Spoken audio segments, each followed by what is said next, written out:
2017 থেকে বালুরঘাটে ইলেকট্রিক চুল্লি, কিন্তু 5 মাস ধরে সেই ইলেকট্রিক চুল্লি বা বৈদ্যুতিক চুল্লি খারাপ হয়ে পড়ে রয়েছে, অকেজো হয়ে পড়ে রয়েছে। মানুষ কি অসুবিধায় আছেন ভাবুন। যারা যারা যাচ্ছেন দাহ কাজ করতে তারা কতটা সমস্যায় পড়ছেন শুনুন। ইলেকট্রিক চুল্লিটা একদম এসেনশিয়াল কমোডিটিস, কাজে এইটাকে বন্ধ করে দিয়ে বা বন্ধ করে রেখে এটা মারাত্মক একটা টেনশনের ব্যাপার হয়ে গেছে। এখন কাঠ জোগাড় করা খুব মুশকিল। তো এইটা তো মিউনিসিপ্যালিটির সবচেয়ে প্রায়োরিটি দেওয়া দরকার। এইটা তো ঠিক না। এটা মিউনিসিপ্যালিটির কাছে আমি দাবি করব যে এক্ষুনি ইমিডিয়েট এটা প্রায়োরিটি বেসিসে ঠিক করা হোক। প্রথমত খরচা কম, দ্বিতীয়ত সময় কম লাগে।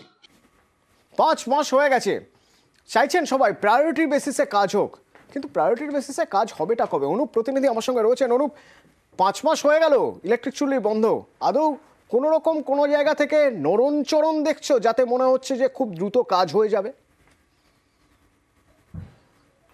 একদমই, দেখো 5 মাস হয়ে গেল, এখনো পর্যন্ত কিন্তু বৈদ্যুতিক চুল্লি চালু না হওয়ায় মানুষ কিন্তু খুব সমস্যার মধ্যে আছে। যেটা পৌরসভার তরফ থেকে যেটা জানা যাচ্ছে যে খুব শিগগিরই এই বৈদ্যুতিক চুল্লি কাজ শুরু হবে, কারণ টেন্ডার প্রসেস শুরু হয়েছে বলে পৌরসভার চেয়ারম্যান জানিয়েছেন।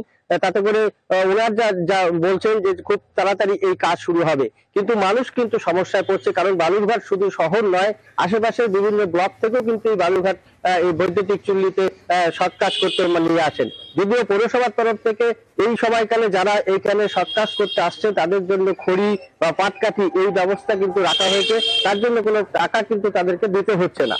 এই পরিস্থিতিকে এখন পর্যন্ত কিন্তু চলছে, কিন্তু কবে এই বৈদ্যুতিক চুল্লির কাজ শুরু হবে বা কবে তা সম্পূর্ণ হবে এই দিকে কিন্তু তাকিয়ে রয়েছে শহরবাসী। অতটা। ধন্যবাদ অনুপ। পুরসভা কি বলছে শুনুন। বালুরঘাটে যে ইলেকট্রিক চুল্লিটা খিদিরপুরে, সেটা দীর্ঘ কয়েক বছর আগে বালুরঘাট মিউনিসিপ্যালিটি তৈরি করেছিল। ওখানে কিছু টেকনিক্যাল সমস্যা দেখা দিয়েছে এবং অলরেডি কাজ আমরা গুছিয়ে নিয়ে এসেছি। খুব তাড়াতাড়ি আমরা সেই কাজটা কমপ্লিট করে বালুরঘাটবাসীকে তুলে দেবো। সাধারণ মানুষের যাতে কোনো অসুবিধে না হয়, বালুরঘাট পৌরসভার পক্ষ থেকে বিনে পয়সায় তাদের যে জ্বালানির খরচ, যে খড়ির ব্যবস্থা, সেটা আমরা পৌরসভার পক্ষ থেকে রেখেছি। এই ইলেকট্রিক চুল্লিটা খুব প্রয়োজনীয়, তবে আমরা চেষ্টা করছি যত তাড়াতাড়ি সম্ভব সেটা বালুরঘাটবাসীকে ঠিক করে দেওয়ার জন্য।